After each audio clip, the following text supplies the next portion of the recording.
जय हिंद फ्रेंड्स। मैं सौरभ झा आपका स्वागत करता हूं आपके अपने चैनल बीएससी ट्रिकी क्लासेस पे। आज हम लोग एसएससी फेज 9 के एग्ज़ाम को ध्यान में रखते हुए एसएससी के एग्ज़ाम में बार बार पूछे जाने वाले जनरल नॉलेज के मोस्ट इम्पॉर्टेंट सवालों को देखेंगे। साथ ही साथ इन सवालों से जुड़े संभावित प्रश्नों को डिस्कस करेंगे जो आपके एग्ज़ाम में पूछे जा सकते हैं। आप सभी से अनुरोध करेंगे कि आप क्लास को अधिक से अधिक शेयर करें ताकि अधिक संख्या में बच्चे क्लास में आकर क्लास का लाभ उठा सकें। आप सभी से आग्रह करेंगे कि आप क्लास में सारे सवालों के आंसर क्या करें और प्लीज़ क्लास को सपोर्ट करें, क्लास को लाइक और शेयर अवश्य करें। तो चलिए शुरू करते हैं क्लास और देखते हैं हमारा पहला सवाल। अनुच्छेद 356 के तहत आपातकाल की घोषणा के बाद राज्य का शासन कौन चलाता है? आंसर करेंगे अनुच्छेद 356 के तहत आपातकाल की घोषणा के बाद राज्य का शासन कौन चलाता है? आप जानते हैं कि भारत में आपातकाल का जो प्रावधान है जर्मनी के वाइमर संविधान से लिया गया है। तो अगर आपसे पूछे आपातकाल कहाँ से लिया गया है तो याद रखना है जर्मनी के वाइमर संविधान से लिया गया है। कहाँ से लिया गया है? जर्मनी से लिया गया है, यानी जर्मनी के वाइमर संविधान से आपातकाल का प्रावधान लिया गया है। याद रखना है आपातकाल जो है भाग कौन से भाग में डिस्कस किया गया है? तो याद रखना है आपातकाल भाग 18 में डिस्कस किया गया है। ठीक है, मोस्ट इंपॉर्टेंट सवाल है। आपातकाल जर्मनी के वाइमर संविधान से लिया गया है, भाग 18 में आपातकाल का उल्लेख है और आपातकाल का उल्लेख अनुच्छेद 352 से 360 तक है। याद रखना है आपातकाल का उल्लेख अनुच्छेद 352 से 360 तक किया गया है। अनुच्छेद 352 से 360 तक आपातकाल का उल्लेख किया गया है, भाग 18 के तहत याद रखेंगे। भारत में 3 प्रकार के आपातकाल का प्रावधान है। याद रखना है भारत में 3 प्रकार के आपातकाल का प्रावधान है। आर्टिकल 352 के तहत राष्ट्रीय आपातकाल लगता है। आर्टिकल 352 के तहत नेशनल इमरजेंसी। याद रखना है आपातकाल लगता है 3 तरह का भारत में। आर्टिकल 352 के तहत नेशनल इमरजेंसी लगता है, यानी राष्ट्रीय आपातकाल लगता है। अगर आपसे पूछे आर्टिकल 356 तो आर्टिकल 356 के तहत राष्ट्रपति शासन लगता है। याद रखना है आर्टिकल 352 में राष्ट्रीय आपातकाल, आर्टिकल 356 में राष्ट्रपति शासन। आर्टिकल 356 में राष्ट्रपति शासन और राष्ट्रपति शासन राज्यों में लगता है। तो याद रखना है आर्टिकल 356 के तहत राज्यों में राष्ट्रपति शासन लगता है। और आर्टिकल 360 में क्या है? आर्टिकल 360 में वित्तीय आपातकाल का प्रावधान है। तो तीनों आपको याद रखना है, आर्टिकल 352, 356 और 360। आर्टिकल 356 में वित्तीय आपातकाल का प्रावधान है। भारत में अब तक एक भी बार वित्तीय आपातकाल नहीं लगा है, आपको याद रखना है। भारत में पूछेगा कितनी बार वित्तीय आपातकाल लगा है, तो भारत में 0 बार वित्तीय आपातकाल लगा है। आर्टिकल 360 में वित्तीय आपातकाल का प्रावधान है। ठीक है, तो अब यहां से इस सवाल का आंसर क्या होगा? अनुच्छेद 356 के तहत आपातकाल की घोषणा के बाद राज्य का शासन राज्यपाल के द्वारा चलाया जाता है। तो आपका आंसर होगा राज्यपाल। याद रखिएगा ऑप्शन नंबर सी। तो याद रखना है अनुच्छेद 356 के तहत राष्ट्रपति शासन लगाया जाता है, राष्ट्रपति शासन राज्यों में लगाया जाता है। ठीक है, और याद रखना है कि अधिकतम 3 साल तक राष्ट्रपति शासन लगता है। अधिकतम 3 साल, अधिकतम 3 वर्ष के लिए लगाया जा सकता है। अधिकतम 3 वर्ष के लिए राष्ट्रपति शासन लगाया जा सकता है। तो याद रखना है अधिकतम 3 वर्ष के लिए किसी राज्य में राष्ट्रपति शासन एक बार में लगाया जा सकता है। तो याद रखना है अधिकतम 3 वर्ष के लिए राष्ट्रपति शासन लगाया जा सकता है। आप जानते हैं कि अनुच्छेद 356 के अधीन राष्ट्रपति किसी राज्य में यह समाधान हो जाने पर कि राज्य में संवैधानिक तंत्र विफल हो गया है अथवा राज्य संघ की कार्यपालिका के किन्हीं निर्देशों का अनुपालन करने में असमर्थ है, तो इस स्थिति में आपातकाल लगाया जा सकता है राज्यों में। ठीक है, और राज्य में जो आपातकाल होता है वो 2 महीने के लिए होता है। इससे अधिक के लिए संसद से अनुमति लेना होता है। संसद से अनुमति लेकर राज्यों में आपातकाल 6 महीने तक किया जा सकता है और अधिकतम 3 वर्ष तक राज्य में आपातकाल लगाया जा सकता है। याद रखेंगे, समझ में आया? तो अधिकतम 3 वर्ष तक राज्यों में राष्ट्रपति शासन लगाया जा सकता है। याद रखेंगे। ठीक है, सबसे पहले किस राज्य में राष्ट्रपति शासन लगा था? तो आपको बताना है सबसे पहले किस राज्य में राष्ट्रपति शासन लगा था। सबसे पहले किस राज्य में आर्टिकल 356 लगा? तो सबसे पहले आर्टिकल 356 या राष्ट्रपति शासन कहाँ लगा था? पंजाब में। तो याद रखेंगे भारत का पहला राज्य जहां पर राष्ट्रपति शासन सबसे पहले लगा, तो याद रखना है कि पंजाब में सबसे पहले राष्ट्रपति शासन या आर्टिकल 356 लगा था 20 जुलाई 1951 को। तो सबसे पहले 20 जुलाई 1951 को पंजाब राज्य में अनुच्छेद 356 यानी राष्ट्रपति शासन लगा था, याद रखेंगे। ठीक है, तो मोस्ट इंपॉर्टेंट सवाल था, याद रखिएगा। आर्टिकल 356 के तहत राज्यों में आपातकाल लगता है और राज्य में आपातकाल यानी राष्ट्रपति शासन लगने के कारण राज्यपाल के द्वारा शासन चलाया जाता है, याद रखेंगे। ठीक है, तो क्लास को एक बार शेयर कर दीजिएगा ताकि और भी बच्चे क्लास में आ सकें और क्लास का लाभ उठा सकें। अगला सवाल, Kalika Puran is related to which religion? Kalika Puran किस धर्म से संबंधित है? ऑप्शन नंबर ए वैष्णव धर्म, ऑप्शन नंबर बी शाक्त धर्म, ऑप्शन नंबर सी बौद्ध धर्म, ऑप्शन नंबर डी जैन धर्म। तो आप ऑप्शन देख के जैन और बौद्ध धर्म को एलिमिनेट कर ही सकते हैं, है ना। तो सही आंसर क्या होगा? शाक्त धर्म। याद रखना है कालिका पुराण शाक्त धर्म से संबंधित है। अब नाम से ही पता चल रहा है कालिका पुराण, तो ये काली मां के अवतरण से संबंधित है, यानी याद रखना है कालिका पुराण शाक्त धर्म से संबंधित है। कालिका पुराण देवी काली, कालिका पुराण देवी काली के अवतरण से संबंधित है। समझ में आया?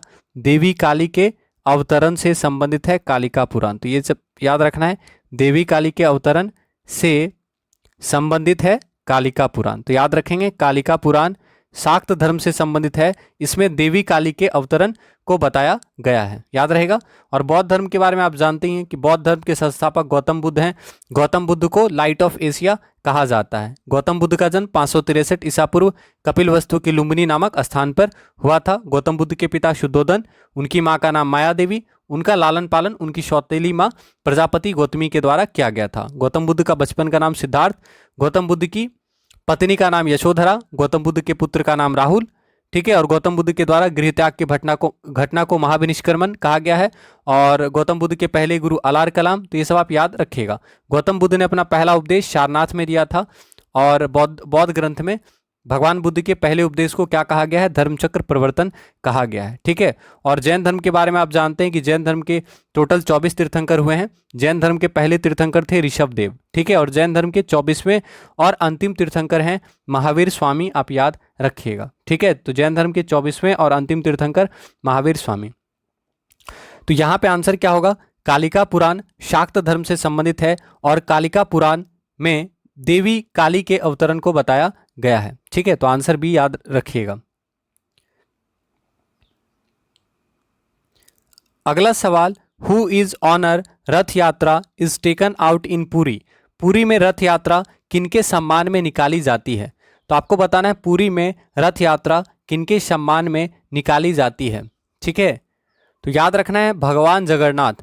पुरी में रथ यात्रा भगवान जगन्नाथ के सम्मान में निकाली जाती है। अब यहाँ पे भगवान जगन्नाथ दिया है, कहीं कहीं एग्जाम में श्री कृष्ण देगा, तो बात एक ही है, भगवान जगन्नाथ श्री कृष्ण को ही कहा जाता है। ठीक है, तो आपको ये चीज़ याद रखना है कि भगवान जगन्नाथ यानी भगवान श्री कृष्ण। ठीक है, अब आप ये मत सोचिएगा कि यहाँ पे पुरी में रथ यात्रा अगर ऑप्शन में एग्जाम में ऐसे दे देगा कि पुरी में रथ यात्रा किसके सम्मान में निकाली जाती है और जगन्नाथ भगवान काट देगा, नहीं देगा। आपसे पूछेगा भगवान श्री राम, श्री विष्णु, श्री कृष्ण और भगवान शिव, ये 4 ऑप्शन देगा। तो आप कंफ्यूज मत होइएगा कि ये श्री कृष्ण है, तो हो सकता है विष्णु भगवान आंसर हो जाएगा, क्योंकि भगवान विष्णु के ही अवतार हैं श्री कृष्ण।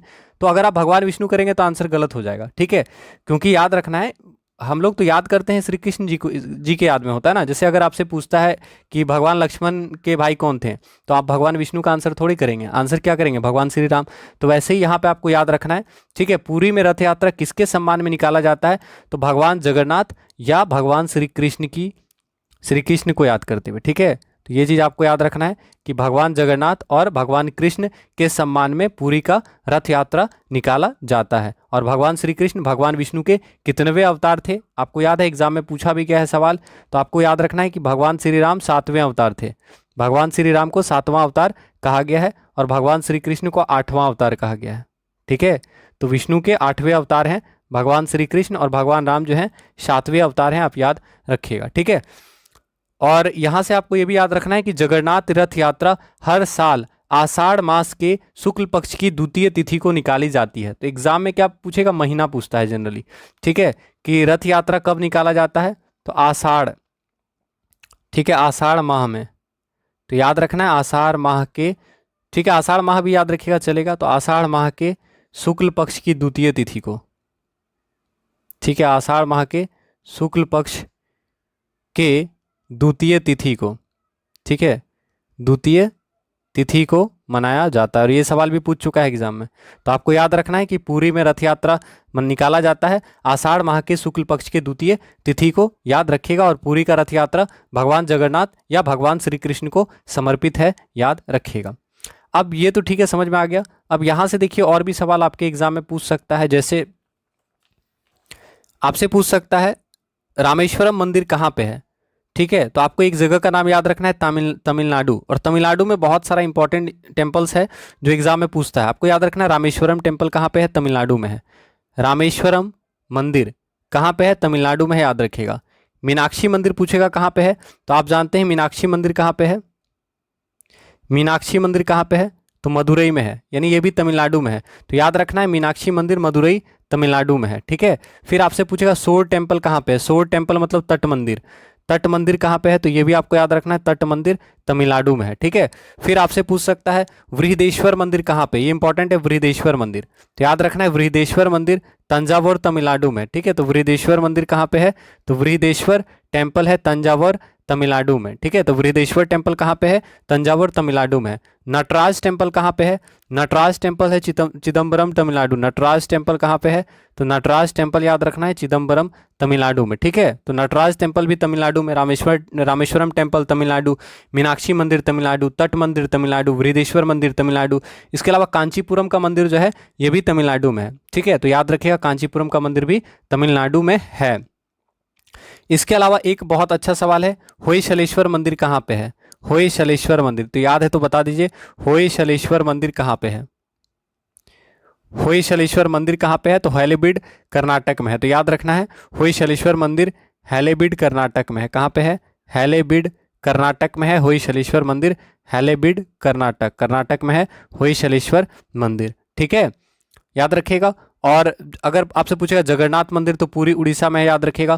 वैष्णव देवी का मंदिर कहाँ पे है, जम्मू कश्मीर में है वैष्णव देवी का मंदिर। खजुराहो मंदिर आप जानते हैं मध्य प्रदेश में है, छतरपुर मध्य प्रदेश में है खजुराहो टेम्पल। तो अगर पूछता है खजुराहो टेम्पल कहाँ पे है, तो याद रखना है एमपी में है, छतरपुर मध्य प्रदेश में है, जो कि चंदेल शासकों के द्वारा बनाया गया है। सूर्य मंदिर भी बहुत पूछता है, सन टेम्पल। या फिर पूछ सकता है ब्लैक पैगोडा, कोणार्क का सूर्य मंदिर पूछेगा और इसी का दूसरा नाम है ब्लैक पैगोडा। तो सूर्य मंदिर या ब्लैक पैगोडा कहाँ पे है, ये सूर्य मंदिर या ब्लैक पैगोडा, ठीक है। सूर्य मंदिर को ही क्या कहा जाता है, ब्लैक पैगोडा कहा जाता है, ये चीज़ याद रखना है। और ये कहाँ पे है, कोणार्क में है। तो कोणार्क कहाँ पे है, उड़ीसा में है। तो याद रखना है कि उड़ीसा में है सूर्य मंदिर, ठीक है। और इसका दूसरा नाम है ब्लैक पैगोडा, ठीक है। तो इस चीज़ को याद रखना है। और दिलवाड़ा का जैन मंदिर आप जानते हैं, बहुत सवाल पूछता है, माउंट आबू राजस्थान में है दिलवाड़ा का जैन मंदिर। वेंकटेश्वर मंदिर भी पूछता है कभी कभी, तो ये भी इंपॉर्टेंट है बहुत, वेंकटेश्वर मंदिर, ठीक है। तो आप याद रखिएगा वेंकटेश्वर मंदिर। वेंकटेश्वर टेम्पल कहाँ पे है, तमिलनाडु में है या आंध्र प्रदेश में, बताइए। दो ऑप्शन दिए हैं आपको, वेंकटेश्वर टेम्पल कहाँ है बता दीजिए। तो याद रखना वेंकटेश्वर टेम्पल जो है आंध्र प्रदेश में, और बच्चा यहाँ पे गलती करता है, आंसर में तमिलनाडु करके आता है, ठीक है। तो याद रखना वेंकटेश्वर टेम्पल जो है तिरुपति में है। तिरुपति कहाँ पे है, आंध्र प्रदेश, ठीक है। तो वेंकटेश्वर टेम्पल याद रखना है तिरुपति आंध्र प्रदेश में है वेंकटेश्वर टेम्पल, ठीक है। तो इतना सवाल अभी यहाँ पे आप याद रखिए, बाकी हम लोग रिवीजन करेंगे बाद में, ठीक है। तो याद रखिएगा वेंकटेश्वर टेम्पल तिरुपति आंध्र प्रदेश में है, इंपॉर्टेंट सवाल। तो ये समझ में आ गया आपको कि पुरी में रथ यात्रा भगवान जगन्नाथ या फिर भगवान श्री कृष्ण के सम्मान में निकाली जाती है, ठीक है। अगला सवाल, नासिक में कुंभ मेला निम्न में से किस एक नदी के तट पर लगता है। यानी नासिक में कुंभ मेला जो है किस नदी के किनारे लगता है। तो अब आपको ये चीज़ पता होगा नासिक किस नदी के किनारे है, तो आप आंसर भी कर सकते हैं। तो आप आंसर कीजिए, नासिक में कुंभ मेला निम्न में से किस एक नदी के किनारे लगता है। तो गोदावरी नदी के किनारे होता है, तो याद रखिएगा, है ना, कि नासिक में कुंभ मेला जो है गोदावरी नदी के किनारे लगता है। तो आपका सही आंसर क्या होगा, ऑप्शन नंबर डी आप याद रखिएगा, कुंभ मेला गोदावरी नदी के किनारे लगता है नासिक में, ठीक है। अगला सवाल, भारत के प्राचीनतम प्राप्त सिक्के डैश के थे, ठीक है। भारत के प्राचीनतम प्राप्त सिक्के, ऑप्शन नंबर ए तांबे के थे, ऑप्शन नंबर बी गोल्ड के थे, ऑप्शन नंबर सी रांगा के थे, ऑप्शन नंबर डी सिल्वर या चांदी के थे। तो आपको याद रखना है भारत के प्राचीनतम सिक्के चांदी के थे। किसके बने हुए थे? तो भारत के प्राचीनतम सिक्के चांदी के बने हुए थे, आप याद रखिएगा। तो ऑप्शन नंबर डी सही आंसर हो जाएगा। ठीक है, अगला सवाल, निम्नलिखित में से कौन सा सही सुमेलित नहीं है? तो आपको बताना है इनमें से कौन सा सही सुमेलित नहीं है। ठीक है, सही सुमेलित नहीं है। ऑप्शन नंबर ए अंग की राजधानी चंपा, ऑप्शन नंबर बी कौशल की राजधानी अहिच छत्र, ऑप्शन नंबर सी वत्स की राजधानी कौशाम्बी, ऑप्शन नंबर डी मत्स्य की राजधानी विराटनगर। तो यहाँ पे एक गलत दिया हुआ है राजधानी, ठीक है, वो आपको बताना है कौन सा इसमें गलत दिया हुआ है। ठीक है, तो आंसर क्या होगा?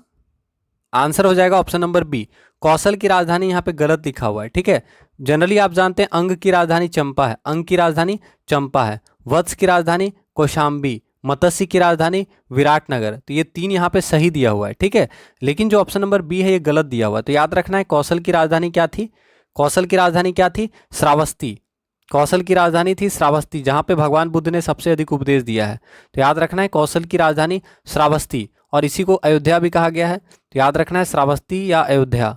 ठीक है, तो कौशल की राजधानी श्रावस्ती आपको याद रखना है। ठीक है, समझ में आया? तो याद रखना है अंग की राजधानी चंपा, कौशल की राजधानी श्रावस्ती या अयोध्या, और वत्स की राजधानी कौशाम्बी, मत्स्य की राजधानी विराटनगर। ठीक है, आपको पता होगा कि 16 महाजनपद थे। महाजनपदों की कुल संख्या 16 था, जिनका उल्लेख बौद्ध ग्रंथ अंगुत्तर निकाय और जैन ग्रंथ भगवती सूत्र में मिलता है। ठीक है, तो 16 टोटल महाजनपद हैं, उनका राजधानी को आपको याद करना है। चलिए अगला सवाल देखते हैं। अगला सवाल, अभिलेखीय साक्ष्य से प्रकट होता है कि नंद राजा के आदेश से एक नहर खोदी गई थी। आपको बताना है कि अभिलेखीय साक्ष्य से पता चल रहा है कि नंद राजा के आदेश से एक नहर जो है वो खोदा गया था। तो कहाँ पे एक नहर खोदा गया था? नंद राजा के आदेश से। तो आंसर क्या होगा? आंसर बताएंगे। सही answer option number C Kalinga. ठीक है, तो याद रखना है कि नंद राजा के आदेश से कलिंग में एक नहर खोदा गया था। ठीक है, कलिंग में एक नहर खोदा गया था नंद राजा के आदेश से। ठीक है, अगर आपसे यहाँ पे कलिंग का युद्ध पूछा जाएगा तो आप आंसर क्या करेंगे? कलिंग का युद्ध आपको पता होगा, कलिंग का युद्ध किनके किनके बीच में हुआ था? ठीक है, तो आंसर कमेंट करें, कलिंग का युद्ध कब हुआ था? कलिंग का युद्ध याद रखना है 261 ईसा पूर्व। याद रखना है 261 ईसा पूर्व कलिंग का युद्ध हुआ था। ठीक है, 261 ईसा पूर्व कलिंग का युद्ध। ठीक है, कलिंग का युद्ध 261 ईसा पूर्व हुआ था। और कलिंग की राजधानी क्या थी? तो याद रखना है तौसली। ठीक है, याद रखना है अशोक ने अपने अभिषेक के मतलब अपने राज्याभिषेक के 8वें वर्ष लगभग 261 ईसा पूर्व कलिंग पर आक्रमण किया था और कलिंग की राजधानी तौसली को जीत लिया था। तो याद रखना है 261 ईसा पूर्व कलिंग का युद्ध हुआ था। ठीक है, और यहां से जो सवाल है इसका आंसर क्या होगा? कलिंग। कलिंग कहाँ पे है? उड़ीसा में है। ठीक है, उड़ीसा कलिंग है, याद रखना है। ठीक है, तो आपसे पूछेगा अभिलेखीय साक्ष्य से प्रकट होता है कि नंद राजा के आदेश से एक नहर खोदा गया। तो ये कहाँ था? कलिंग में था। तो उड़ीसा का पुराना नाम कलिंग था, आप जानते हैं, तो इस चीज को आप याद रखिएगा। ठीक है, और अंग के बारे में अगर आपसे पूछेगा तो आप जानते हैं अंग राज्य की राजधानी चंपा थी। अंग राज्य की राजधानी चंपा थी, और भगवान बुद्ध के समय चंपा की गणना भारत के 6 महानगरों में की जाती थी। ठीक है, याद रखिएगा, मतलब भगवान बुद्ध के समय में चंपा जो है वो भारत के 6 महत्वपूर्ण महानगरों के रूप में जाना जाता था। एक तो चंपा हो गया आपका, उसके बाद राजगिरी, श्रावस्ती, साकेत, कौशाम्बी, बनारस, ये जो 6 है ये प्रमुख भारत का महानगर में काउंट किया जाता था तभी के टाइम में। ठीक है, मगध से याद रखिएगा, मगध से तो बहुत पूछता है। मगध की प्राचीन राजधानी राजगृह थी। मगध की राजधानी क्या थी? राजगृह या गिरिबज्र। तो याद रखना ये तो इंपॉर्टेंट है, राजगृह या गिरिबज्र। तो मगध की राजधानी क्या थी? तो आपको याद रखना है मगध की राजधानी राजगृह या गिरिबज्र थी। कालांतर में मगध की राजधानी पाटलिपुत्र स्थानांतरित हो गई। ठीक है, और आपका जो मगध है ये उत्तर भारत का सर्वाधिक शक्तिशाली महाजनपद था। तो मगध की राजधानी राजगृह या फिर गिरिबज्र आप याद रखिएगा। ठीक है, अगला सवाल, उज्जैन का प्राचीन काल में नाम क्या था? तो आंसर कीजिएगा, उज्जैन का प्राचीन काल में नाम क्या था?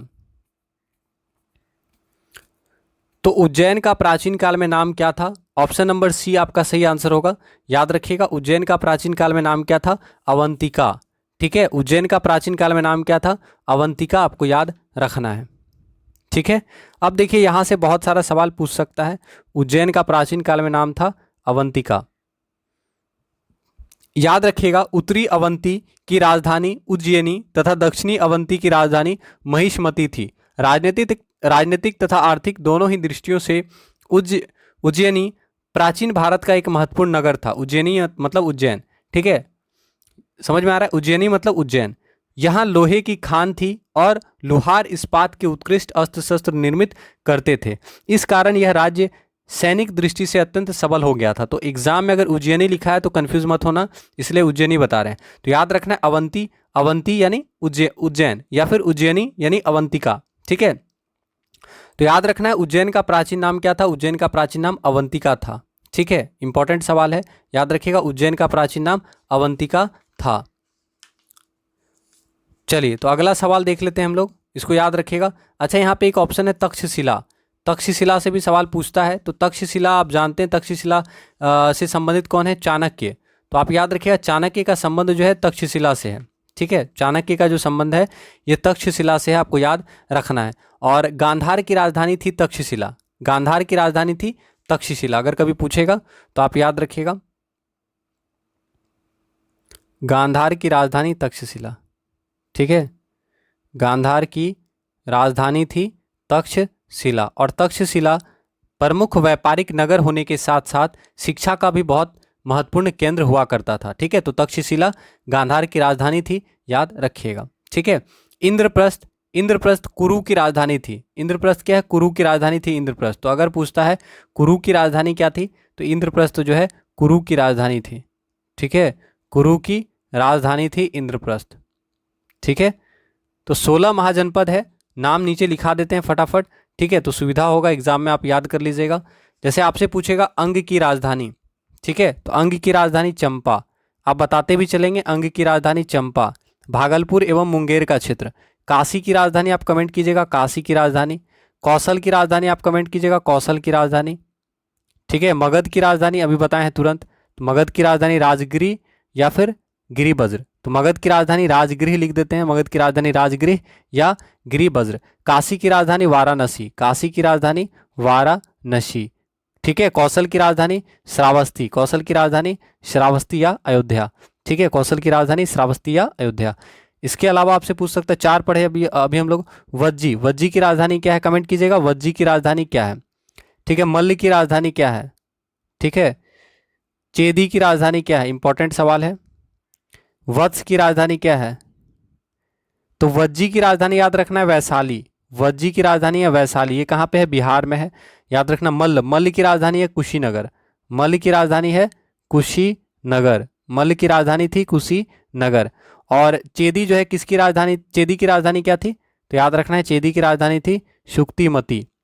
ठीक है, इसके अलावा वत्स की राजधानी पूछेगा तो वत्स की राजधानी कौशाम्बी, वत्स की राजधानी कौशाम्बी। तो याद रखना है वत्स की राजधानी कौशाम्बी थी, वत्स की राजधानी कौशाम्बी। ठीक है, पांचाल की राजधानी पूछेगा तो पांचाल की राजधानी याद रखिएगा अहित छत्र। ठीक है, पांचाल की राजधानी जो ऑप्शन में लिखा हुआ था, पांचाल की राजधानी क्या थी? अहिच छत्र।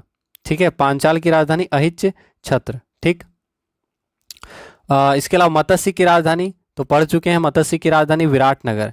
याद रखना है मत्स्य की राजधानी विराटनगर। ठीक है, उसके अलावा पूछेगा अस्मक की राजधानी पोटली, अस्मक की राजधानी पोटली। तो इस चीज को आप याद रखिएगा, अस्मक की राजधानी पोटली। अवंती की राजधानी क्या है? अवंती की राजधानी, तो अवंती की राजधानी याद रखना है उत्तरी उज्जैनी और दक्षिणी महिष्मती। गांधार की राजधानी तक्षशिला। ठीक है, ये इंपॉर्टेंट है, गांधार की राजधानी तक्षशिला। ये अभी पाकिस्तान के रावलपिंडी और पेशावर का जो क्षेत्र है वहां पे हुआ करता था गांधार। ठीक है, तो याद रखना है गांधार की राजधानी तक्षशिला। ठीक है, और ये अभी पाकिस्तान के रावलपिंडी और पेशावर वाले क्षेत्र में पड़ता है। गांधार की राजधानी तक्षशिला। ठीक है, कंबोज की राजधानी क्या है? आप बता दीजिएगा, कंबोज की राजधानी क्या है? कंबोज की राजधानी क्या है? कंबोज की राजधानी क्या है? तो याद रखना है कंबोज की राजधानी है राजपुर, राजपुर या फिर बोल सकते हैं हाटक।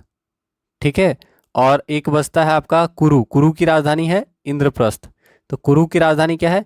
इंद्रप्रस्थ आपको याद रखना है। ठीक है, तो ये 16 महाजनपद आपको हम बता दिए ताकि थोड़ा सा आपका रिवीजन हो जाए। तो कुरु की राजधानी इंद्रप्रस्थ याद रखिएगा। ठीक है, चलिए अगला सवाल देखते हैं। पाटलिपुत्र के संस्थापक कौन थे? आपको बताना है पाटलिपुत्र के संस्थापक कौन थे। तो काफी अच्छा सवाल है, पाटलिपुत्र के संस्थापक कौन थे? ठीक है, तो सही आंसर क्या होगा? उदयीन। याद रखेंगे पाटलिपुत्र के संस्थापक थे उदयीन। ठीक है, तो अब ये तो समझ में आ गया पाटलिपुत्र के संस्थापक थे उदयीन। अब कुछ प्रमुख नगर और उनके संस्थापक को आप याद रखिए जो आपसे पूछ सकता है। तो पाटलिपुत्र के संस्थापक उदयीन। अगर पूछेगा श्रीनगर के संस्थापक कौन थे, तो आप आंसर क्या करेंगे? श्रीनगर के संस्थापक कौन थे? सम्राट अशोक। श्रीनगर के संस्थापक थे अशोक, आप याद रखिएगा। आगरा के संस्थापक कौन थे? सिकंदर लोदी। ठीक है, आगरा का स्थापना किसने किया? सिकंदर लोदी। लोदी वंश के शासक थे सिकंदर लोदी। ठीक है, तो याद रखना है आगरा के संस्थापक थे सिकंदर लोदी, श्रीनगर के संस्थापक थे अशोक, पाटलिपुत्र के संस्थापक थे उदयीन। ठीक है, इसके अलावा आपसे पूछ सकता है, ध्यान दीजिएगा, अहमदाबाद के संस्थापक कौन थे? आप कमेंट करते रहेंगे तब तक हम क्वेश्चन लिख रहे हैं। ठीक है, अहमदाबाद, आप आंसर कीजिएगा अहमदाबाद के संस्थापक कौन थे? ठीक है, अहमदाबाद के संस्थापक कौन थे? ठीक, उसके बाद बताना है जोधपुर के संस्थापक कौन थे? अमृतसर के संस्थापक कौन थे?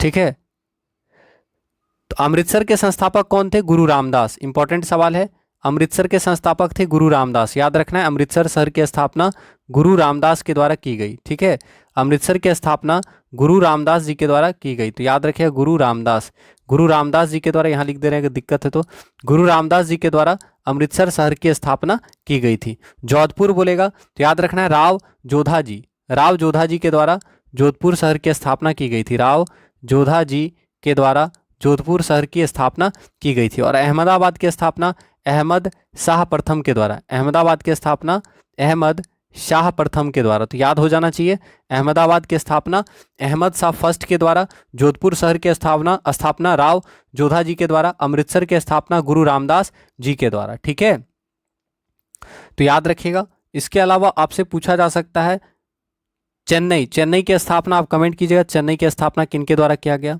ठीक है, फटाफट देख लेंगे।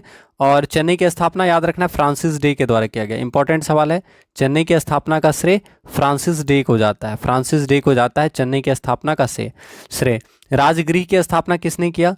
राजगृह की स्थापना का श्रेय किसको जाता है? तो राजगृह के संस्थापक थे बिंबिसार, बिंबिसार हर्यक वंश के राजा थे, है ना। तो राजगृह के संस्थापक थे बिंबिसार, याद रखना है। इसके अलावा आपसे पूछ सकता है जौनपुर के संस्थापक कौन थे? जौनपुर, जौनपुर के संस्थापक कौन थे? फिरोज शाह तुगलक। इनको भी याद रखिएगा, फिरोज शाह तुगलक। जौनपुर के संस्थापक कौन थे? फिरोज शाह तुगलक के द्वारा जौनपुर शहर की स्थापना की गई थी। ठीक है, और राजगृह के संस्थापक थे बिंबिसार, याद रखिएगा। जयपुर के संस्थापक कौन है? तो सवाई जयसिंह, आप जानते हैं जयपुर के संस्थापक सवाई जयसिंह। पटना की स्थापना किसने की? तो शेरशाह सूरी ने पटना की स्थापना की। तो याद रखिएगा शेरशाह सूरी ने पटना की स्थापना की थी। ठीक है, और दिल्ली पूछेगा तो दिल्ली नगर का स्थापना किसने किया था? दिल्ली नगर स्थापना पूछेगा, दिल्ली नगर का स्थापना तो राजा थे अनंतपाल, अनंतपाल ने, अनंगपाल, अनंगपाल याद रखना है, अनंगपाल। ठीक है, अनंगपाल ने दिल्ली नगर की स्थापना की थी, तोमर वंश के राजा थे। ठीक है, तो दिल्ली नगर की स्थापना का श्रेय राजा अनंगपाल को जाता है, पटना की स्थापना का श्रेय शेरशाह सूरी को जाता है, याद रखना है। ठीक है, और याद रख सकते हैं तुगलकाबाद, तुगलकाबाद की स्थापना किसने किया? तो गयासुद्दीन तुगलक ने किया था। ठीक है, फतेहपुर सीकरी का स्थापना किसने किया था? फतेहपुर सीकरी। ठीक है, तो फतेहपुर सीकरी की स्थापना अकबर के द्वारा किया गया था। तो आप याद रखना है फतेहपुर सीकरी का निर्माण अकबर के द्वारा करवाया गया। तो फतेहपुर सीकरी शहर अकबर के द्वारा। ठीक है, बीजापुर पूछेगा तो आप जानते हैं यूसुफ आदिल शाह। तो कभी पूछे बीजापुर का निर्माण किनके द्वारा करवाया गया? तो आप याद रखिएगा बीजापुर के गठन या बीजापुर का निर्माण यूसुफ आदिल शाह के द्वारा करवाया गया। ठीक है, तो ये सब सवाल आपको याद रखना है। बीजापुर का संस्थापक यूसुफ आदिल शाह। ठीक है, तो ये सवाल क्या था? सवाल था पाटलिपुत्र के संस्थापक कौन थे? तो याद रखिएगा पाटलिपुत्र की स्थापना उदयीन के द्वारा की गई थी। ठीक है, उदयीन के द्वारा पाटलिपुत्र शहर की स्थापना की गई थी, आप याद रखेंगे। चलिए अगला सवाल देखते हैं। क्लास अच्छा लग रहा हो तो प्लीज क्लास को आप लोग सपोर्ट कर दीजिए ताकि और भी बच्चे क्लास में आकर क्लास का लाभ उठा सकें। पाटलिपुत्र को किस शासक ने सर्वप्रथम अपनी राजधानी बनाया? आपसे पूछा है पाटलिपुत्र को सबसे पहले कौन से शासक ने अपनी राजधानी बनाया था। तो यहां पे आप देख सकते हैं, आंसर करेंगे। ठीक है, तो आंसर यहां पे क्या होगा, चंद्रगुप्त मौर्य। पाटलिपुत्र को किस शासक ने सबसे पहली राजधानी बनाया था, तो ऑप्शन के हिसाब आंसर क्या होगा, चंद्रगुप्त मौर्य। ठीक है, तो याद रखेंगे चंद्रगुप्त मौर्य ने पाटलिपुत्र को सबसे पहली अपनी राजधानी बनाया था। तो ऑप्शन नंबर ए आपका सही आंसर होगा, चंद्रगुप्त मौर्य। और चंद्रगुप्त मौर्य के बारे में आप जानते हैं कि चंद्रगुप्त मौर्य का जन्म 345 ईसा पूर्व में हुआ था, ऐसा कहा जाता है। और धनानंद को हराने में चाणक्य यानी कौटिल्य यानी विष्णुगुप्त, क्योंकि चाणक्य का 3 नाम है, कौटिल्य, विष्णुगुप्त और चाणक्य। तो ये चीज़ याद रखिएगा कि धनानंद को हराने में चाणक्य, कौटिल्य या विष्णुगुप्त ने चंद्रगुप्त मौर्य की मदद की थी, और बाद में चंद्रगुप्त मौर्य के प्रधानमंत्री बनते हैं चाणक्य। ठीक है, तो याद रखना है कि चाणक्य की मदद से चंद्रगुप्त मौर्य ने नंद वंश के अंतिम शासक धनानंद को हराकर मौर्य वंश की स्थापना की थी। ठीक है, और चंद्रगुप्त मौर्य जो है गद्दी पर बैठते हैं कब, तो ये भी पूछ सकता है। तो चंद्रगुप्त मौर्य 322 ईसा पूर्व गद्दी पर बैठते हैं, 322 ईसा पूर्व, याद रखना है कि 322 ईसा पूर्व गद्दी पर बैठते हैं। ठीक है, गद्दी संभाले। ठीक है, तो याद रखना है 322 ईसा पूर्व गद्दी पर बैठते हैं चंद्रगुप्त मौर्य। ठीक है, और चंद्रगुप्त मौर्य की राजधानी क्या थी, तो मगध की गद्दी पर ये बैठते हैं, इनकी राजधानी पाटलिपुत्र थी, याद रहेगा। तो याद रखना है पाटलिपुत्र को किस शासक ने सर्वप्रथम राजधानी बनाया, तो चंद्रगुप्त मौर्य ने सबसे पहले राजधानी बनाया। अब इनका कार्य भी देख सकते हैं, मतलब कार्यकाल भी देख सकते हैं। ठीक है, चंद्रगुप्त मौर्य के बाद अशोक आते हैं। ठीक है, याद है ना, अशोक जो है चंद्रगुप्त मौर्य के पोते हैं। आपको पता होगा चंद्रगुप्त मौर्य का पुत्र था बिंदुसार, यानी चंद्रगुप्त मौर्य के पुत्र थे बिंदुसार, बिंदुसार के पुत्र थे अशोक, याद है, तो याद रखिएगा। और चंद्रगुप्त विक्रमादित्य आप जानते हैं गुप्त काल में है चंद्रगुप्त विक्रमादित्य, याद रखिएगा गुप्त काल के राजा है चंद्रगुप्त विक्रमादित्य। ठीक है, तो आंसर क्या होगा, पाटलिपुत्र पर सबसे पहले अपनी राजधानी किसने बनाया, तो चंद्रगुप्त मौर्य ने बनाया था। और चंद्रगुप्त मौर्य आपको पता होगा जैन धर्म का दीक्षा किससे लेते हैं, पूछेगा। तो चंद्रगुप्त मौर्य ने जैन धर्म की शिक्षा ली थी, जैन धर्म की शिक्षा ली थी गुरु भद्रबाहु से। जैन धर्म की शिक्षा पूछा गया सवाल है, इसलिए हम थोड़ा बता देते हैं। जैन धर्म की शिक्षा किससे लिया था, तो याद रखना है गुरु भद्रबाहु से, गुरु भद्रबाहु से।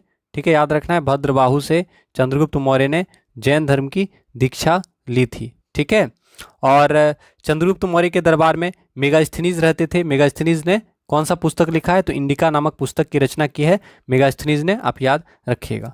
ठीक है, और अशोक से अगर सवाल पूछे तो आप जानते हैं कि सम्राट अशोक जो है इनके पिता कौन थे, बिंदुसार थे। ठीक है, और सम्राट अशोक जो है बिंदुसार के उत्तराधिकारी के रूप में शासक बनते हैं। और अशोक 269 ईसा पूर्व मगध की राजगद्दी पर बैठा। अशोक कब बैठे गद्दी में, तो 269 ईसा पूर्व। तो याद रखना है अशोक 269 ईसा पूर्व गद्दी पर बैठते हैं। ठीक है, और मास्की और गुर्जरा अभिलेख में अशोक का नाम अशोक मिलता है, आप याद रखिएगा। और कलिंग का युद्ध 261 ईसा पूर्व होता है, और कलिंग के युद्ध के दौरान अशोक ने कलिंग की राजधानी तौसली पर कब्जा कर लिया था, आप याद रखिएगा। और सम्राट अशोक ने बौद्ध धर्म के प्रचार प्रसार के लिए अपने पुत्र महेंद्र और पुत्री संघमित्रा को श्रीलंका भेजा था। ठीक है, तो ये सब पूछेगा एग्जाम में, तो याद रख लीजिएगा, इसको भी इंपॉर्टेंट सवाल बनेगा। ठीक है, चलिए तो अगला सवाल अब हम लोग देखते हैं। बाकी चंद्रगुप्त विक्रमादित्य के बारे में भी याद रखना है आपको कि चंद्रगुप्त विक्रमादित्य के समय में कौन भारत आया था, तो फाहियान, याद होगा आपको। तो फाहियान याद रखना है, चंद्रगुप्त विक्रमादित्य के दरबार में भारत आए थे। ठीक है, समझ में आया, चंद्रगुप्त द्वितीय के समय में फाहियान भारत आए थे, आप याद रखिएगा। चलिए तो अब अगला सवाल हम लोग देख लेते हैं।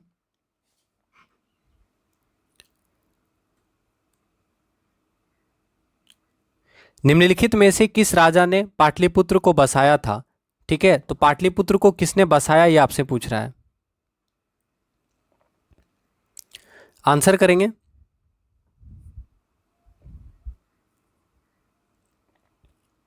पाटलिपुत्र को किसने बसाया था, तो सही आंसर क्या होगा, उदयीन। याद रखना है पाटलिपुत्र की स्थापना का श्रेय उदयीन को जाता है। ठीक है, अब ये उदयीन थे किस वंश के राजा, पूछेगा। तो हर्यक वंश आपको याद रखना, हर्यक वंश के राजा थे उदयीन। ठीक है, तो आपको पता होगा कि मगध के सबसे प्राचीन वंश के संस्थापक थे बृहदत्त। ठीक है, याद है, और इनकी राजधानी गिरिबज्र थी। ठीक है, इसके बाद हर्यक वंश आता है, और हर्यक वंश के संस्थापक थे बिंबिसार। तो लिखिएगा, हर्यक वंश के संस्थापक कौन थे, बिंबिसार। हर्यक वंश के संस्थापक कौन थे?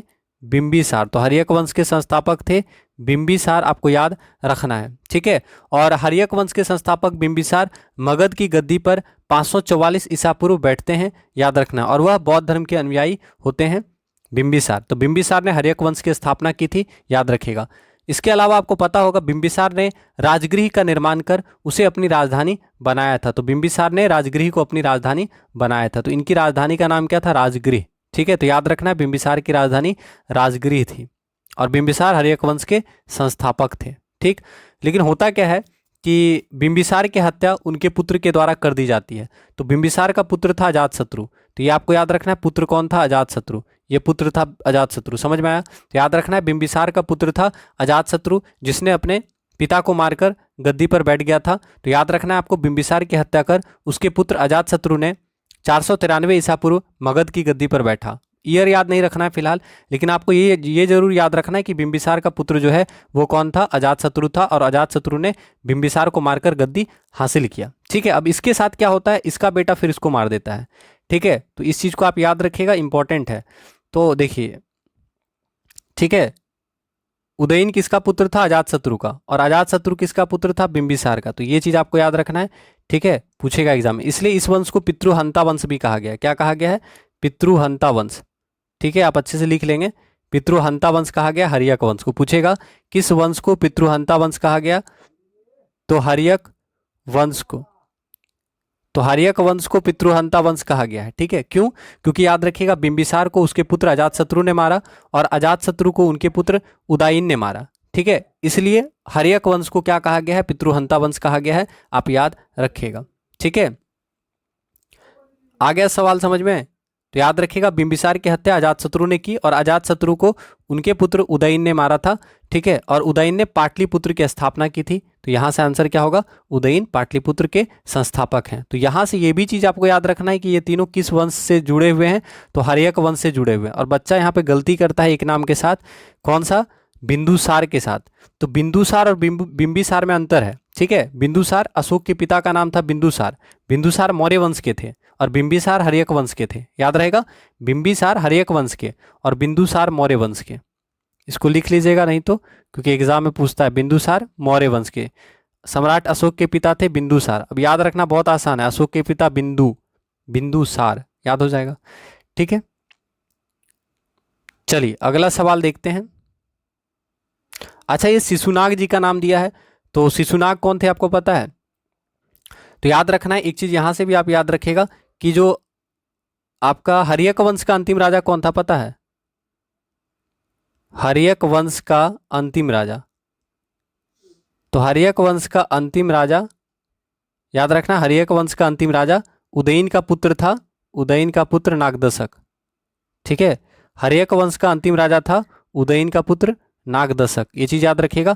अगर आपसे पूछता है हर्यक वंश का अंतिम राजा कौन था, संस्थापक तो बिंबिसार थे हर्यक वंश के, लेकिन अगर पूछता है हर्यक वंश का अंतिम राजा कौन था, तो हर्यक वंश का अंतिम राजा था उदयन का पुत्र नागदशक। अब इन्हीं को हराकर शिशुनाग ने नागवंश की स्थापना की थी। समझ में आया? तो ये चीज आप याद रखिएगा, ठीक है। आया समझ में कि नहीं आया? तो याद रखना है कि हर्यक वंश का अंतिम राजा नागदशक था।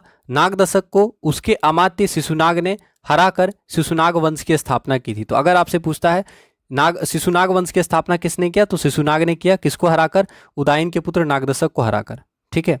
चलिए तो अगला सवाल देखते हैं। थोड़ा सा हार्ड लग रहा होगा जो नहीं पढ़े हैं, लेकिन धीरे धीरे सब समझ में आ जाएगा, ठीक है। पढ़ते पढ़ते रेगुलर रहिएगा, सारा चीज याद हो जाएगा, ठीक है। अगला सवाल, किस शासक द्वारा सर्वप्रथम पाटलिपुत्र का राजधानी के रूप में चयन किया गया? कौन से शासक है जिन्होंने पाटलिपुत्र को अपनी राजधानी के रूप में चयन किया? तो उदयन ने पाटलिपुत्र का चयन किया। समझ में आया? तो ये चीज याद रखना है कि उदयन ने पाटलिपुत्र का चयन किया था राजधानी के रूप में, इन चारों में सबसे पहले, ठीक है। चलिए अब ये चीज आपको बता देते हैं। मगध पर शासन करने वाले कुछ वंश थे जिनका क्रम आपको याद रखना है। तो सबसे पहले हर्यक वंश आपको याद रखना है कि हर्यक वंश के कौन कौन से शासक थे। तो बिंबिसार, अभी हम लोग पढ़े थे, फिर एक बार हम लिख रहे हैं, आपको याद रखना है। बिंबिसार हर्यक वंश का संस्थापक था। बिंबिसार के पुत्र थे अजातशत्रु। बिंबिसार के बाद राजा कौन बनते हैं? अजातशत्रु, याद रखना है। बिंबिसार के बाद अजातशत्रु, ठीक है। और अजातशत्रु के बाद कौन बनते हैं? उदयन, ठीक है, उदयन। ये आप यहाँ 3 नाम आपको याद रखना है, बहुत जरूरी, इसलिए हम लिख दिए। तो हर्यक वंश याद रखना है। और ये इनका जो कार्यकाल था हर्यक वंश का, वो 544 ईसा पूर्व से 412 ईसा पूर्व के बीच में था। और इसके बाद हर्यक वंश के बाद आता है शिशुनाग वंश। शिशुनाग वंश, ठीक है, हर्यक वंश के बाद आता है शिशुनाग वंश। और शिशुनाग वंश के संस्थापक कौन थे? शिशुनाग, याद रखिएगा। और इन्हीं में कालाशोक भी आता है। कालाशोक का नाम आप लोग सुने होंगे, ठीक है। तो इसी वंश से आते हैं, शिशुनाग वंश से आते हैं कालाशोक। तो इस चीज को लिख लीजिएगा। कालाशोक पूछेगा किस वंश का राजा था, तो कालाशोक शिशुनाग वंश का राजा था, ठीक है। कालाशोक शिशुनाग वंश का राजा था। और नंद वंश का पूछेगा, तो नंद वंश के संस्थापक कौन थे? महापदम नंद, ठीक है। और उसके बाद उनका जो बेटा लोग है वो राजा बनता है। तो ये चीज भी याद रखना है, नंद वंश ने भी मगध पर शासन किया था। तो हर्यक वंश, शिशुनाग वंश, नंद वंश, ये तीनों वंश जो है मगध पर शासन किया हुआ है, याद रखना है, एग्जाम में पूछ सकता है, ठीक है। चलिए तो अगला सवाल देखते हैं। अगला सवाल उदयन वासवदत्ता की दंत कथा संबंधित है। आंसर करेंगे, आंसर कीजिएगा। उदयन वासवदत्ता की दंत कथा किनसे संबंधित है? ठीक है, तो सही आंसर क्या होने वाला है? याद रखना है, ऑप्शन नंबर ए उज्जैन से संबंधित है, ठीक है। तो उदयन वासवदत्ता की दंत कथा किससे संबंधित है? उज्जैन से संबंधित है, ठीक है। तो सही आंसर क्या होगा? आपको याद रखना है उज्जैन, ऑप्शन नंबर ए, ठीक है। चलिए तो अगला सवाल देखते हैं, याद रखिएगा। उदयन वासवदत्ता की दंत कथा उज्जैन से संबंधित है। किससे संबंधित है? उज्जैन से संबंधित है, ठीक है।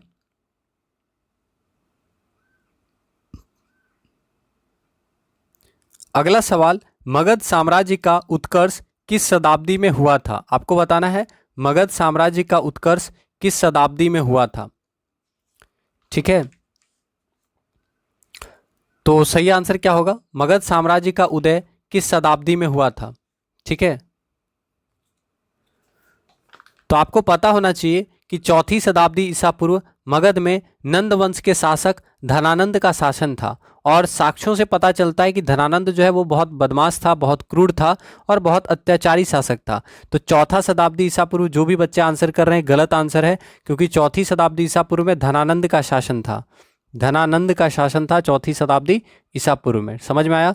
4वीं शताब्दी ईसा पूर्व में धनानंद का शासन था। और धनानंद जो था वो काफ़ी अत्याचारी था, ठीक है। तो ये तो हो नहीं सकता। बाकी पहला ईसा पूर्व दूसरी शताब्दी, ईसा पूर्व दूसरी शताब्दी, ईसा पूर्व पहली शताब्दी, ये तो आंसर हो ही नहीं सकता है कभी। तो ये दोनों गलत हो गया। अगर कंफ्यूजन होता भी है तो 4वीं और 6वीं में होगा, ठीक है। तो 4वीं शताब्दी ईसा पूर्व में धनानंद का शासन था और धनानंद अत्याचारी राजा था, तो वो तो आंसर होगा नहीं। आपसे पूछा है कि मगध साम्राज्य का उत्कर्ष सबसे पहले किस शताब्दी में हुआ? तो याद रखना है 6वीं ईसा पूर्व 6वीं शताब्दी में, ठीक है। तो मगध साम्राज्य का जो उत्कर्ष होता है वो ईसा पूर्व 6वीं शताब्दी में देखने को मिलता है, जब अशोक आते हैं, ठीक है। समझ में आया? चंद्रगुप्त मौर्य ने शुरुआत किया और अशोक ने उसको बहुत बड़े लेवल पे, यानी बहुत व्यापक लेवल पे फैलाया था। उस चीज को आप याद रखिएगा, ठीक है। तो मगध साम्राज्य का उत्कर्ष ईसा पूर्व 6वीं शताब्दी में होता है, ठीक है। चलिए तो अब अगला सवाल देख लेते हैं। सवाल है, निम्नलिखित में से कौन सा एक ईसा पूर्व 6वीं शताब्दी में प्रारंभ होगा? 6वीं शताब्दी में प्रारंभ में भारत का सर्वाधिक शक्तिशाली नगर था, है ना? तो आंसर कीजिएगा। Which of the following in the 6th century BCE which was the most powerful city state of India in, ठीक है। मतलब पूछ रहा है कि इनमें से कौन सा एक ईसा पूर्व 6वीं शताब्दी में, ठीक है, भारत का सर्वाधिक शक्तिशाली नगर था। तो सर्वाधिक शक्तिशाली नगर कौन सा था ये आपको बताना है। तो आंसर क्या होगा? ऑप्शन नंबर सी, काशी जो है, याद रखना है काशी जो है ये सर्वाधिक शक्तिशाली नगर था इन चारों में, ठीक है। कब? तो 6वीं शताब्दी ईसा पूर्व में आपसे पूछ रहा है, ठीक है। तो याद रखना है, तो यहाँ पे आंसर क्या हो जाएगा? 6वीं शताब्दी ईसा पूर्व, काशी जो है इन सब में सर्वाधिक शक्तिशाली नगर था। मगध भी होता है लेकिन मगध बाद में होता है थोड़ा। तो काशी जो है याद रखना है महाजनपद, कौशल महाजनपद की राजधानी थी। किसकी राजधानी थी? कौशल महाजनपद की, ठीक है। काशी महाजनपद की राजधानी वाराणसी, याद रखिएगा। काशी महाजनपद की राजधानी क्या थी? वाराणसी, माफी चाहेंगे। काशी महाजनपद की राजधानी क्या थी? तो वाराणसी। अगर पूछता है काशी महाजनपद की राजधानी क्या थी, तो वाराणसी काशी महाजनपद की राजधानी थी, याद रखना है। और मगध कौशल तथा अंग के ऊपर काशी का अधिकार था। समझ में आ रहा है? इसलिए काशी ताकतवर था क्योंकि काशी का जो अधिकार है वो मगध पे भी था। तो ये चीज पहले तो याद रखना है कि काशी की राजधानी वाराणसी थी पहला। अब दूसरा याद रखना है कि काशी ने मगध को भी जीत लिया था, कंबोज को भी जीत लिया था। समझ में आया? तो ये चीज आपको याद रखना है कि काशी का मगध, कौशल और अंग के ऊपर अधिकार था। मगध के ऊपर भी अधिकार था, कौशल के ऊपर भी अधिकार था और आपका अंग के ऊपर भी काशी का अधिकार था। और काशी का सबसे सर्वाधिक शक्तिशाली राजा जो है वो ब्रह्मदत्त था, जिसने कौशल के ऊपर विजय प्राप्त की थी। ठीक है, तो थोड़ा सा टफ टॉपिक है मानते हैं, लेकिन याद तो करना ही पड़ेगा कोई तरह। ठीक है, तो ये चीज आपको याद रखना है कि भारत का सर्वाधिक शक्तिशाली नगर या राज्य कौन था ईसा पूर्व 6ठी शताब्दी में। तो याद रखना है काशी, और काशी ने मगध पर भी कब्जा किया हुआ था। ये चीज आपको याद रखना है। ठीक है, चलिए तो याद रखिएगा। और गांधार के बारे में आपको याद रखना है कि गांधार की राजधानी कहाँ थी। तो याद रखेंगे गांधार की राजधानी तक्षशिला थी। ठीक है, गांधार की राजधानी तक्षशिला थी, आप याद रखिएगा। तो ये चीज याद रहेगा। और मगध के बारे में आपको याद रखना है, मगध से बहुत सवाल पूछता है। ठीक है, तो मगध से आपको यही याद रखना है कि कौन कौन सा शासक इस पे शासन किया है। जैसे हम लोग पढ़े हर्यक वंश, ठीक है, शिशुनाग वंश और नंद वंश, इन सब का जितना भी शासक है उसके बारे में आप अच्छे से पढ़ लीजिएगा। ठीक है, चलिए तो अगला सवाल देखते हैं। प्रारंभिक गणतंत्र में कौन सा सही नहीं था। आपको बताना है which was not in the early Republic. ठीक है, कौन सा इनमें से जो आपका महाजनपद है जो प्रारंभिक गणतंत्र नहीं था जहां पे। ठीक है, तो सबसे पहले आपको पता होना चाहिए कि राजतंत्र और गणतंत्र में क्या अंतर होता है। राजतंत्र में एकमात्र शासक कृषकों से वसूले गए राजस्व का अधिकारी होता था। मतलब पहले जो महाजनपद था वो दो कैटेगरी में बांटा गया था। कुछ महाजनपद था जहाँ पे गणतंत्र शासन था, कुछ महाजनपद ऐसा था जहाँ पे राजतंत्र शासन था। ठीक है, तो राजतंत्र में होता क्या था कि राजतंत्र में एकमात्र शासक कृषकों से वसूले गए राजस्व का अधिकारी होता था। मतलब राजतंत्र में राजा जो है वही कृषकों से वसूले गए पैसा का, संपत्ति का मालिक होता था। लेकिन गणतंत्र में राजस्व पर प्रत्येक कबीलाई कुलीन का अधिकार होता था, जिसे राजा कहा जाता था। प्रत्येक राजतंत्र शासन के पास एक नियमित व्यावसायिक सेना होती थी, लेकिन गणतंत्र शासन में प्रत्येक राजा अपने सेनापति के अधीन सेना का प्रबंध करने के लिए स्वतंत्र था। राजतंत्र में ब्राह्मण प्रभावशाली थे, लेकिन प्रारंभिक गणतंत्र में उनके लिए ऐसा कोई स्थान नहीं था। ठीक है, तो ये चीज आपको याद रखना है, दोनों में कुछ डिफरेंसेस था। और बुद्ध के समय में, भगवान बुद्ध के समय में जो 16 महाजनपद था उनमें से 10 महाजनपद जो है वहां पे गणतंत्रात्मक शासन था। ठीक है, तो याद रखिएगा भगवान बुद्ध के काल में जो 16 जनपद हैं उसमें से 10 महाजनपद जो है वो वहां पे गणतंत्रात्मक शासन था। तो इसी में से कोई आंसर होगा तो आपको आंसर करना है। तो याद रखना है नहीं है, पूछा है नहीं था, तो नहीं था योधे में। याद रखना है योधे में प्रारंभिक गणतंत्र स्थापित नहीं था। बाकी जो है गणतंत्र कहाँ कहाँ स्थापित था वो आपको याद रखना है। तो शाक्य, लिच्छवी, शाक्य और लिच्छवी में गणतंत्र स्थापित था। याद रखना है प्रारंभिक गणतंत्र कहाँ स्थापित था, शाक्य और लिच्छवी में। इसके अलावा और भी सवाल यहाँ से बनेगा, ध्यान दीजिएगा। आपसे पूछेगा कपिल वस्तु के शाक्य, याद आया कुछ कपिल वस्तु के शाक्य। तो याद रखना है कपिल वस्तु, शाक्य की राजधानी क्या थी, कपिल वस्तु। याद रखना है शाक्य की राजधानी क्या थी, कपिल वस्तु, जहां गौतम बुद्ध का जन्म हुआ था। याद आया? तो शाक्य की राजधानी पूछेगा तो शाक्य की राजधानी कपिल वस्तु। ठीक है, शाक्य की राजधानी क्या थी, कपिल वस्तु थी। और इसे शाक्यवंशी सुकृति ने प्रस्थापित किया था। कपिल वस्तु के अतिरिक्त इस गणराज्य में और भी अनेक नगर थे, जैसे और भी अनेक नगर थे इसमें, याद रखना है। और शाक्य लोग अपनी जाति के बाहर अपनी कन्याओं का विवाह नहीं करते थे। गौतम बुद्ध का जन्म भी शाक्य गणराज्य में हुआ था। तो पूछता भी है कि गौतम बुद्ध का संबंध किस गणराज्य से है, तो आप जानते हैं कि शाक्य गणराज्य में जन्मे गौतम बुद्ध। तो ये चीज आपको याद रखना है, शाक्य गणराज्य में जन्मे थे गौतम बुद्ध। ये सवाल पूछता है गौतम बुद्ध किस वंश से जुड़े हुए थे, तो याद रखना है शाक्य गणराज्य से जुड़े हुए थे गौतम बुद्ध। ठीक है, और शाक्य गणराज्य की राजधानी कपिल वस्तु थी। और शाक्य गणराज्य जो है ये गणतंत्रात्मक यहाँ पे शासन व्यवस्था था। ठीक है, याद रहेगा। इसके अलावा लिच्छवी का भी ऑप्शन में है, तो लिच्छवी भी याद रखिएगा। तो लिच्छवी वैशाली, याद रखना है इसके बारे में कि वैशाली का लिच्छवी यह बुद्ध काल का सबसे सर्वाधिक शक्तिशाली राज्य था। लिच्छवी, लिच्छवी जो है भगवान बुद्ध के समय में सबसे शक्तिशाली राज्य हुआ करता था। लिच्छवी वज्जी संघ में सर्वप्रमुख होता था और इसकी राजधानी वैशाली थी। लिच्छवी की राजधानी क्या थी, वैशाली, जो कि आज का मुजफ्फरपुर का जो एरिया है वहां पे था ये। तो याद रखना है लिच्छवी की राजधानी वैशाली। ठीक है, तो याद रखना है लिच्छवी की राजधानी वैशाली मुजफ्फरपुर जिले के बासाड़ नामक स्थान में स्थित थी। ठीक है, ये चीज याद रखना है। और लिच्छवियों ने महात्मा बुद्ध के निवास के लिए महावन में प्रसिद्ध कुटाग्रशाला का निर्माण करवाया था, जहां रहकर भगवान बुद्ध ने उपदेश दिए थे। और लिच्छवी का राजा चेटक था, आपको याद ही होगा। और महावीर स्वामी की माँ त्रिशला जो है चेटक की बहन थी, याद आया। भगवान महावीर की माँ का नाम त्रिशला, और त्रिशला किस राजा की बहन थी? तो चेटक की बहन थी। पूछता है ना, तो ये सब सवाल जो है थोड़ा सा टफ है, लेकिन याद तो करना ही पड़ेगा। ठीक है, तो ये चीज़ आपको याद रखना है कि भगवान बुद्ध के लिए लिच्छवी जो है बहुत शक्तिशाली हुआ करता था, और लिच्छवी की राजधानी याद रखना है वैशाली थी। और यहाँ से याद रखना है लिच्छवी का राजा कौन था? चेटक। लिच्छवी का राजा चेटक थे। लिच्छवी के राजा थे चेटक। और चेटक की बहन कौन थी? चेटक की बहन कौन थी? याद रखना है चेटक की बहन थी त्रिशला। चेटक की बहन कौन थी? त्रिशला। और त्रिशला कौन थी? महावीर की माँ। ठीक है, त्रिशला। और त्रिशला कौन थी? महावीर की माँ। तो रिलेट करके याद रख लीजिएगा, महावीर स्वामी की माँ थी त्रिशला। याद आया? ठीक है, याद रहेगा। तो लिच्छवी का राजा कौन था? चेटक लिच्छवी के राजा थे, और चेटक की बहन थी त्रिशला, और त्रिशला भगवान महावीर की माँ थी, याद रखिएगा। ठीक है, तो ये दोनों जो है शाक्य और लिच्छवी, याद रखना है प्रारंभिक गणतंत्र यहाँ पे फैला हुआ था। इसके अलावा और भी बहुत सारा आपका जो महाजनपद है, जैसे मिथिला का विदेह। मिथिला का विदेह जो है ये भी इंपॉर्टेंट है, मिथिला का विदेह। तो ये जो मिथिला का विदेह है, ठीक है, यहाँ पे भी गणतंत्रात्मक शासन था। मिथिला का विदेह आप लोग नाम सुने ही होंगे, बिहार में है मिथिला का विदेह। तो पूछेगा अगर, तो मिथिला का विदेह। ठीक है, अब इससे सवाल क्या पूछ सकता है? तो याद रखना राजा जनक अपनी शक्ति एवं दार्शनिक ज्ञान के लिए पूरा सुप्रसिद्ध है। और राजा जनक आपको पता होगा मिथिला के राजा थे, राजा जनक। ठीक है, तो ये चीज़ आपको याद रखना। और इनकी राजधानी मिथिला की पहचान वर्तमान जनकपुर से की जाती है। ठीक है, यानी अभी जो है ये माना जाता है कि ये जनकपुर में है। ठीक है, जनकपुर, तो ये याद रखना है। ठीक है, सीता माँ का संबंध यहीं से है ना, जन्म यहीं पे हुआ था। तो याद रखना है मिथिला का विदेह क्यों फेमस है? तो राजा जनक अपनी शक्ति एवं दार्शनिक ज्ञान के लिए बहुत सुप्रसिद्ध हैं।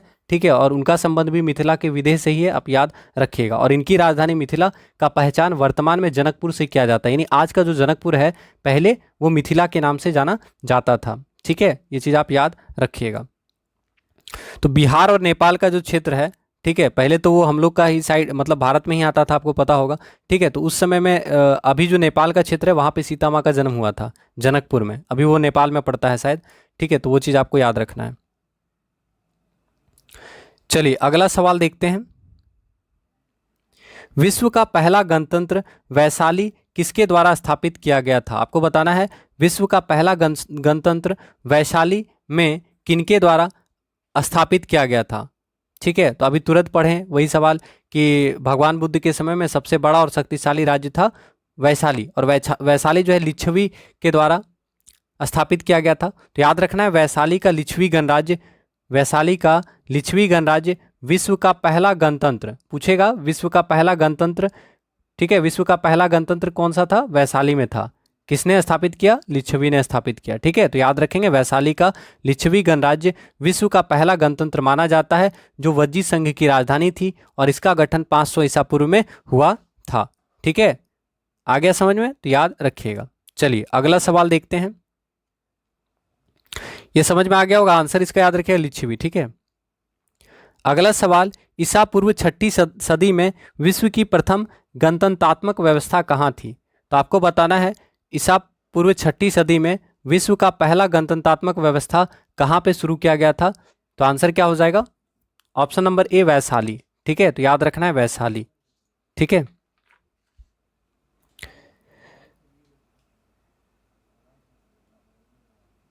अगला सवाल, निम्न में से कौन सा युग्म उपयुक्त जोड़ी है? यानी यहाँ पे देखिए बता रहा है कि कौन से राजा ने किस वंश की स्थापना की थी। ठीक है, किस वंश के संस्थापक कौन से राजा थे, ये आपसे पूछ रहा है। देख ऑप्शन देख के समझ में आ रहा होगा, है ना?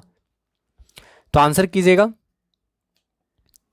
तो सही क्या लग रहा है? राजा चेटक, लिच्छवी वंश। बिल्कुल सही आंसर है ऑप्शन नंबर डी। तो याद रखना है लिच्छवी के राजा कौन थे? लिच्छवी के राजा थे चेटक। तो सही आंसर क्या होगा? Option number D. आप याद रखिएगा कि लिच्छवी गणराज्य के शासक थे चेटक। ठीक है, और मौर्य वंश की स्थापना तो चंद्रगुप्त मौर्य के द्वारा की गई थी, तो याद रखिएगा।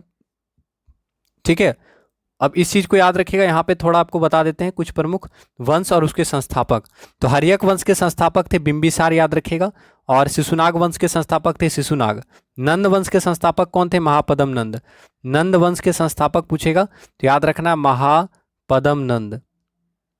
ठीक है, नंद वंश के संस्थापक थे महापदम नंद, और इनकी राजधानी भी पाटलिपुत्र में थी, आपको पता ही होगा। हर्यक वंश की राजधानी भी राजगृह पाटलिपुत्र, शिशुनाग वंश की राजधानी पाटलिपुत्र वैशाली, नंद वंश की राजधानी पाटलिपुत्र। ठीक है, मौर्य वंश की राजधानी भी पाटलिपुत्र थी। ठीक है, चंद्रगुप्त मौर्य के द्वारा मौर्य वंश की स्थापना की गई थी। शुंग वंश पूछेगा तो शुंग वंश के संस्थापक थे पुष्यमित्र शुंग। याद रखिएगा, शुंग वंश के संस्थापक कौन थे? पुष्यमित्र शुंग। और शुंग वंश की राजधानी कहाँ थी? पाटलिपुत्र। समझ में आ रहा है? तो पुष्यमित्र शुंग। और शुरू में जितने भी महान शासक हुए आप देख रहे हैं पाटलिपुत्र पे उनका अधिकार रहता था, है ना। तो पाटलिपुत्र पे बहुत बड़े बड़े वंशों ने, बहुत शक्तिशाली वंशों ने और राजाओं ने शासन किया है, याद रखना है। ठीक है, मतलब अपनी राजधानी बनाया है। तो शुंग वंश के संस्थापक हो गए पुष्यमित्र शुंग, पाटलिपुत्र। कर्णव वंश के संस्थापक कौन थे? कर्णव वंश। कर्णव वंश के संस्थापक थे वासुदेव, और इनकी राजधानी भी क्या थी? पाटलिपुत्र। ठीक है, तो राजधानी भी पूछता है, संस्थापक भी पूछता है। तो कर्णव वंश के संस्थापक कौन थे? वासुदेव, याद रखना है। फिर आपसे पूछेगा सातवाहन वंश के संस्थापक कौन थे? सातवाहन वंश। तो आप बताइएगा सातवाहन वंश के संस्थापक कौन थे? सिमुक, याद रखना है। सातवाहन वंश के संस्थापक थे सिमुक, और इनकी राजधानी कहाँ थी? ये इंपॉर्टेंट है, सिमुक राजा का नाम है। ठीक है, याद रखना है, सिमुक संस्थापक का नाम है, और इनकी राजधानी थी प्रतिष्ठान। ठीक है, तो सातवाहन वंश की राजधानी थी प्रतिष्ठान। तो याद रखना है कि सातवाहन वंश की राजधानी प्रतिष्ठान, और सातवाहन वंश के संस्थापक थे सिमुक। ठीक है, कुषाण वंश के राजा कौन थे? कुषाण वंश के संस्थापक कौन थे? कुषाण वंश का महानतम राजा पूछेगा तो कनिष्क, लेकिन कुषाण वंश के संस्थापक पूछेगा तो कुजुल कड़फिसेस। तो यह याद रखिएगा, कुजुल कड़फिसेस के द्वारा, कुजुल कड़फिसस, ठीक है, कुजुल कड़फिसस के द्वारा कुषाण वंश की स्थापना की गई थी। और कुषाण वंश की राजधानी क्या थी? पुरुषपुर। पेशावर में, ये पाकिस्तान में पड़ता है अभी, पुरुषपुर, याद रहेगा। पुरुषपुर राजधानी थी, ये कहाँ पे है? पेशावर में। पहली राजधानी पुरुषपुर थी जो कि पेशावर में अभी पड़ता है, और दूसरी राजधानी इनकी थी मथुरा। तो सवाल दोनों पूछता है, इसलिए दोनों आप लिखिएगा। आपसे पूछेगा कुषाण वंश के संस्थापक कौन? तो कुषाण वंश के संस्थापक कुजुल कड़फिसेस। ठीक है, कुषाण वंश के संस्थापक कुजुल कड़फिसेस।